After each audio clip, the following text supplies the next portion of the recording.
Hi, everyone. My name is JoAnn Means, and I'm a senior diversity talent recruiter at TD Bank. And I source candidates that are Black and multicultural from mid level to executive for all opportunities across TD Bank. And so I'm excited today to talk to you a little bit about how to stand out from a recruiter's perspective, and also how to sound more confidently in your interview, and also how to negotiate salary, all of which are very important. So let's get right into it.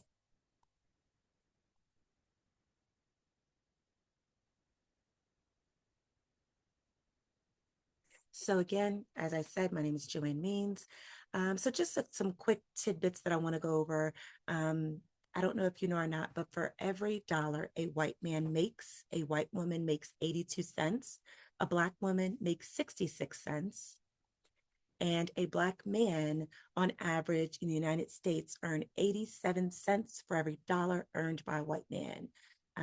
So if you look at the chart here, you'll see if you scroll down to Hispanic men, you see that's 91 cents on the dollar, white men a dollar, and Asian men a dollar 15. So just wanted to just share some of this information with you. So how can we combat some of this? I think one way is by being confident in your interview, and most importantly, being able to navigate salary negotiations. All too often, especially people of color, feel that they've been ingrained to just feel grateful that they got the position, so they don't negotiate salary. And we need to stop that train of thought. Nobody works for free. And, we need to let companies know that we bring a great return on investment, and that you are the candidate that they desire, and that comes at a cost. And so we're going to talk about that today. So like I said, how to prepare for your interview, how to feel more confident, and like I said, how to navigate these salary negotiations. So first things first, you need to be able to share your story effectively. Okay, you need to know your value and be able to articulate that in the conversation, and we'll get more into that. Some other tips that I have to say is that when you are virtual, which most interviews are for your first and sometimes even your second interview is still virtual, I always tell people to invest in a ring light so it can illuminate your face. And also putting sticky notes around your desktop or your laptop, because a lot of times you will have panel interviews and you have people shooting all types of questions at you, and it can get a little nerve wracking. So if you have those sticky notes, those are reminders of things that you want to say, because I think there's nothing worse than being in an interview, and then after that interview concludes, you're like, oh my goodness, I meant to say this, or I meant to say this, and the interview is over. So having those notes will keep you on track. Um, Another thing is really practicing with a friend. I've done that many times where I've been just in the next room with a friend, but we practice virtually because practice makes perfect. And you want to see how you look on camera for that virtual interview. So being able to answer those mock questions with a friend, you'll know if you are answering them well, or if you have some pain points and some weak spots that you need to perfect. So that's another reason why I encourage you to practice with a friend virtually. Okay. Another thing is really setting the bar as to how you dress in an interview, because believe it or not, I've interviewed people who have on tank tops, short sleeve shirts because they're home interviewing. And these are mid level to executive positions. And I think they just get in the frame of, oh, I'll just be able to articulate my value. But we want the whole package. So we want to see how you look. And again, setting that expectation of letting them know that you are prepared, you are professional. And so for the men, having a blazer with a tie on is perfect. And for my women, having a blazer on with a nice blouse that shows people off the bat, I am professional, I am ready, and I present well. Okay. Next, how do you prepare for the interview? So, really being one with that job description, being sure that you look at it with a fine tooth comb, line by line by line, is crucial. Okay. It's not just about winging it in these interviews. If you wing it, you're not going to get the position. You need to let them know that you are prepared, you are able to articulate your value about the skills that you have already, and being able to talk about the company. I always say you need to have at least 5 unique facts about the company you are interviewing for. And we'll get into that in a further slide. But where can you find this information? I always like LinkedIn because that information is updated frequently. So I like LinkedIn, of course, the company website to see their mission statement, their values and whatnot, Google News and social media, of course. And like I said, always take the phone and virtual interview as seriously as you would as an in-person interview. That is very, very important. Okay. Next, so here are some examples about how to research the company. So for one, here are two. We'll start with the first one. In Google News for TD spent $20 billion to help low to moderate income, diverse, underserved communities, right? When it came to their housing and whatnot. So that there, of course, the only way you'd know that information is if you did a deep dive. So being able to articulate that in the interview when they say, oh, why would you like to work at TD Bank? Say something like, you know what, as I was doing my research on TD, I noticed that they recently donated $20 billion to help support low and moderate income, diverse and underserved communities. That resonates with me because I do a lot of work in underserved populations when it comes to something I'm very passionate about, which is volunteer work. And so to know that a company is really dedicated to helping people, that really resonates with me. Something along that lines, you could say. Another example is that, oh, as I was doing my research, I saw that TD has a community advisory board. And I noticed that one of the people on the advisory board is Dr. Tony Allen, and he is a president of an HBCU, Delaware State University. Well, that resonates with me because I graduated from an HBCU. So I love that TD has a diverse group of people on their community advisory board. So again, whether you're Black or Asian or white, you find something that connects with you, whether it's volunteer work, whether it's, let's say, a company that you're wanting to work at gives back to the Boys and Girls Club, and let's say you do volunteer work. Again, make sure that you have that connection to be able to talk about, to say, look, not only did I do the research, but that resonates with me personally, right? You always want to be able to connect to the company along with yourself, okay, in the interview. Again, being able to have those stories, and you'll see what I mean a little bit later. So the interviewer does want to know about your work history, but again, they also want to know a little bit about you. So I use the example about volunteer work, right? Talk about how you learned a new skill. So let's say you were doing Excel in your role, and let's say you were kind of weak in it, and that you ended up taking a course at a community college or teaching or taking a course in Udemy, right? Or even Coursera, one of these self-taught learning classes. Make sure you mention that. Excuse me. And you say, oh, you know what? I was struggling with Excel at first, but I took it upon myself to take the initiative to learn Excel. And now I am the Excel queen, and I'm very confident. I'm able to do VLOOKUPs and tables and all that good stuff, all because I decided to, take the bull by the horns and realize that I was struggling with Excel.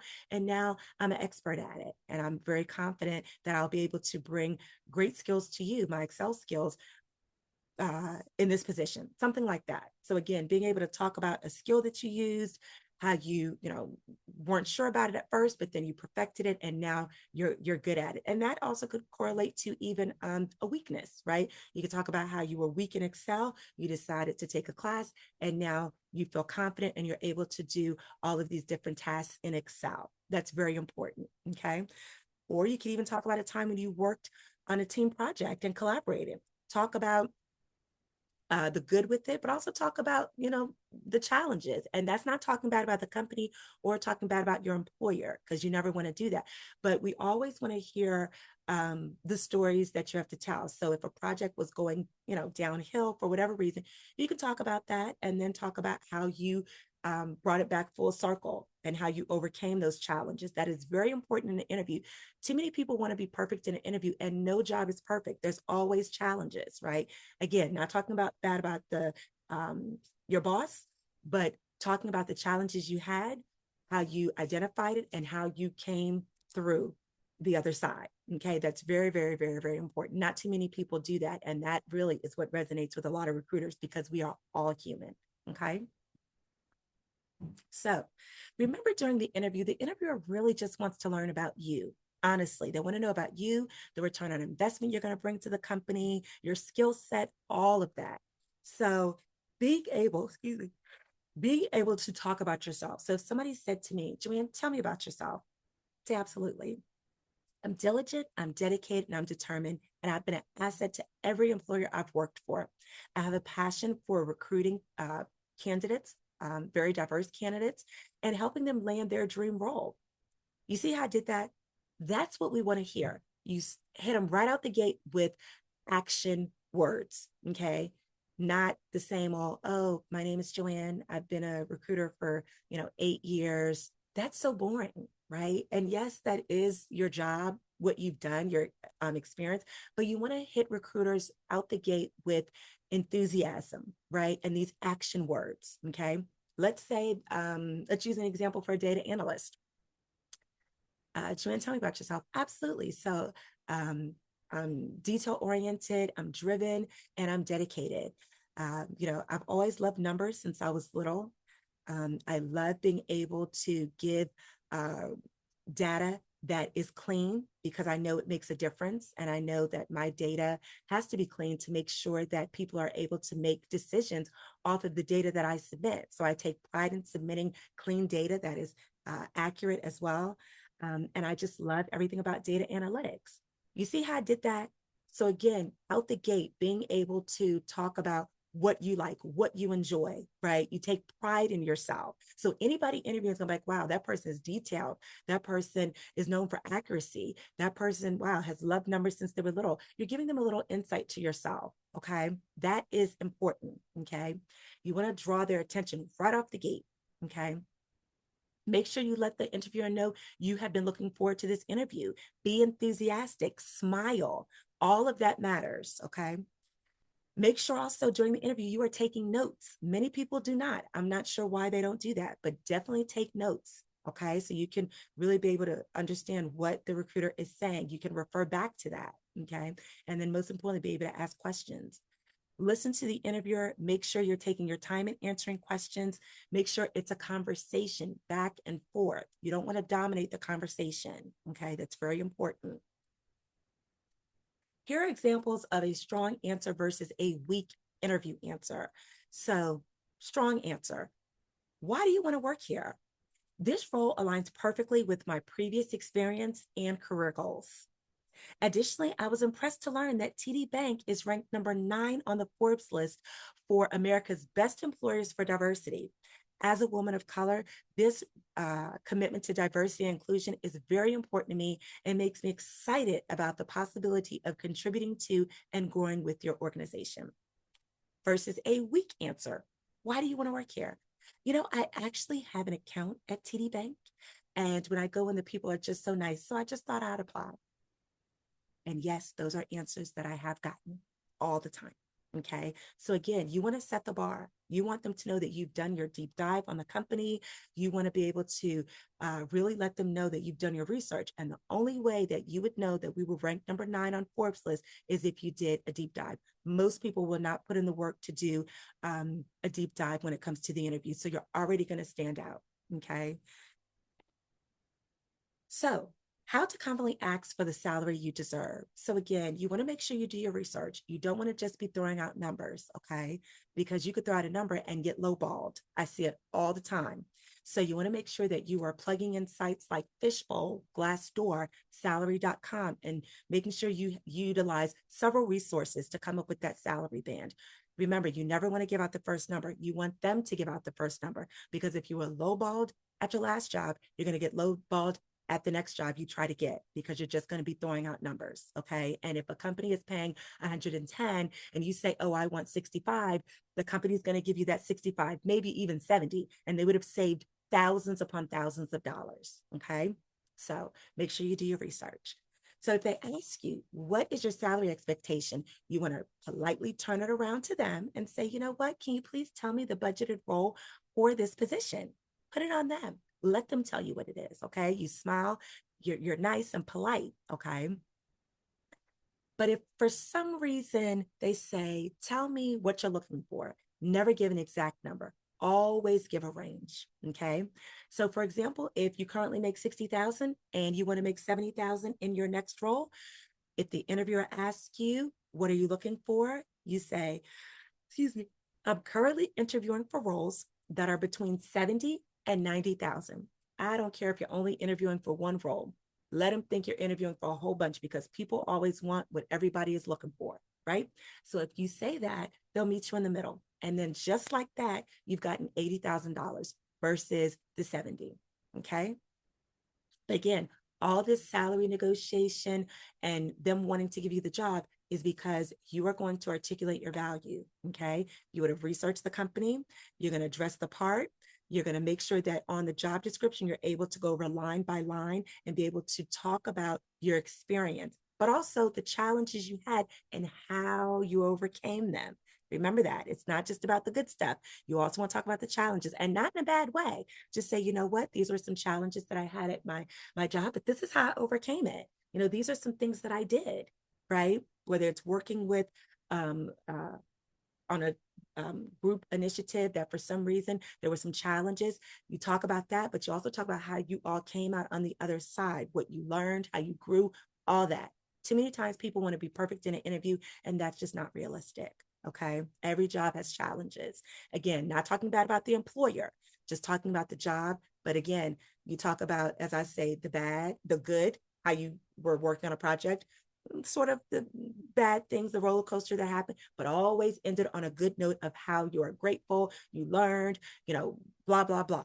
Okay. Always, always, always, you want to end it on a good note, not in a bad note. Usually when I'm speaking in person, I'll ask people, who is this person? Of course, we all know this is the beautiful Beyonce. And I'll ask people, why do they like Beyonce? And people will say, oh, she's driven, she's electric, she's magnifying, she's, just phenomenal. And I say, you know what? You're right. She is. And I also tell people that I watched this documentary on her.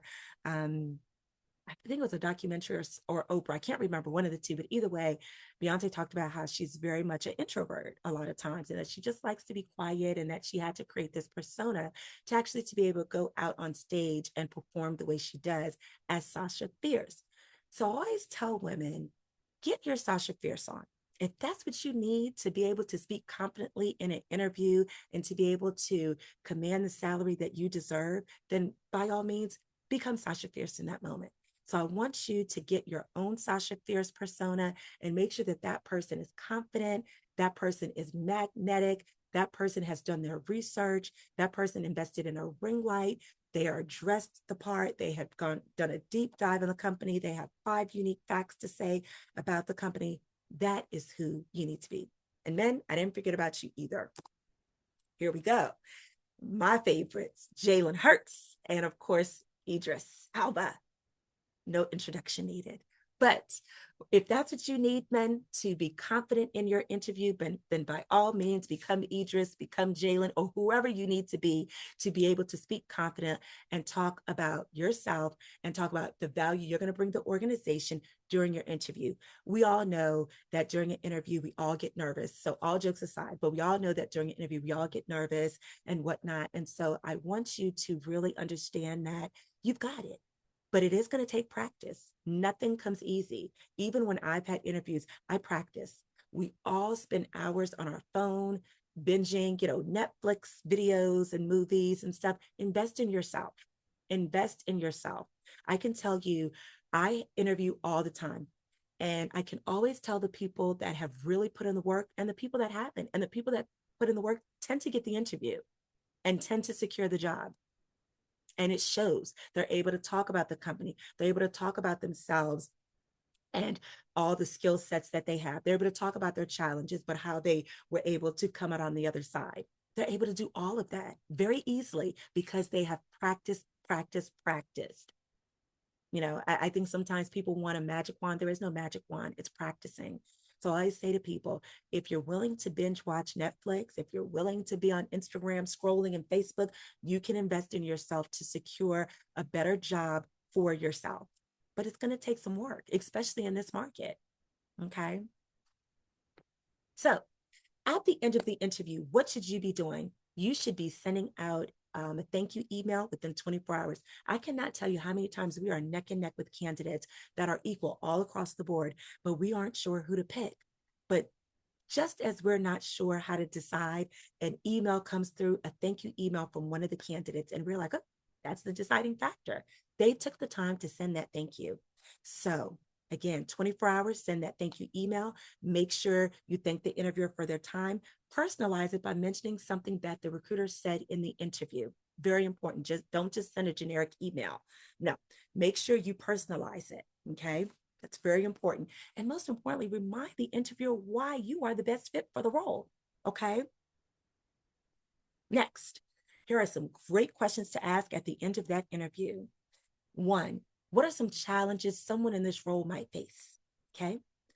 Number two, what are other departments this position might work with? Because again, you might assume that you're only working with the finance department and you might have to work with 5 other departments. You might be working with marketing. You might be working with communications. You might be working with all types of different departments. You need to know. So don't assume. Okay. This is my favorite. What separates those who do well in this role from those who truly shine? Okay. If you decided to hire me today, in 6 months, how would you know you made the right decision? What would you be looking for me to have accomplished in that time? And lastly, what opportunities are there for growth and development in this role? All these questions are heavy hitting questions, and only those people that are driven and dedicated are the ones asking this, because you're asking about growth. You're asking about development skills. You're asking about how you can stand out in the position, right? These are the types of people that ask these types of questions. Okay. So, again, great questions to ask at the end of the interview to let them know that you want it, that you are their choice.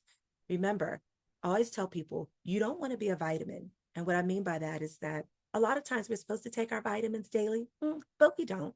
But I can promise you, when you have a headache, you take that aspirin or Tylenol. Again, the company has a problem. They have a pain point that they need you to solve, right? So you need to be their problem solver. You need to be their aspirin. You need to be their Tylenol, not the vitamin. Vitamin is just, you need to be, oh my God, I need them to, I need this candidate. They are my relief. They are my problem solver. They are my pain solver, right? You want them to remember you. And this is how it happens. Okay. Okay, we did that. And I want you to remember this. You've got it. You have got it. You have to put in the work for it, but you've got it. Keep this in mind. There are people less qualified than you doing the things you want to do simply because they decided to believe in themselves and put in the work. That's it. That is it. They researched the company. They had their sticky notes. They were able to talk about themselves. They had action words, right? They had their challenges. They also had their win book. Another thing is a win book. Talk about all the wins you've had, right? For every job. So you're able to articulate it. That's another mistake people do, is that sometimes they only focus on the job that they've had now. Now, if you've had that job 10, 15 years, okay. But if you've only had that job 2, 3 years, you should definitely be able to talk about that job and your previous job. Okay. That's another thing that people don't do. So have your win book, as I like to say, of all your wins, right? Whether you won an award at the company or, things that you did as an overachiever. Talk about those things that you did, the return on investment that you had, right? If a project went so well and you got praise on it, talk about that, right? You want to be able to talk about everything. But again, that's looking at your resume line by line by line and being able to practice, practice, and practice. And lastly, this is my LinkedIn, but I want you to know again, you've got it. Okay. Remember that I know this market is tough, but remember those that are going to get those positions, because again, companies are still hiring. Don't think they're not. They're hiring the ones that are the creme de la creme, that are putting in the work. So again, research the company, 5 unique facts, get your ring light, make sure that you are practicing, look at that job description thoroughly, be able to look at it line by line by line and be able to talk about it. Another useful tip that I want to give you before we log off is you can actually put your resume in ChatGPT along with the job description and say, please I'm interviewing for a role, please give me 10 questions with answers of how to stand out in the interview. ChatGPT will spit that out for you so fast. So that's another way to practice. Okay. But again, practicing. So whether you use ChatGPT, if it was me, I'd use ChatGPT, a friend, I'd be doing everything and everything, but that's just me. But again, that's just another tip that you can use because a lot of people didn't know about that either. But absolutely, that's another way that you can practice your interviewing skills. Again, wish you nothing but the best and have a good rest of your day. Bye.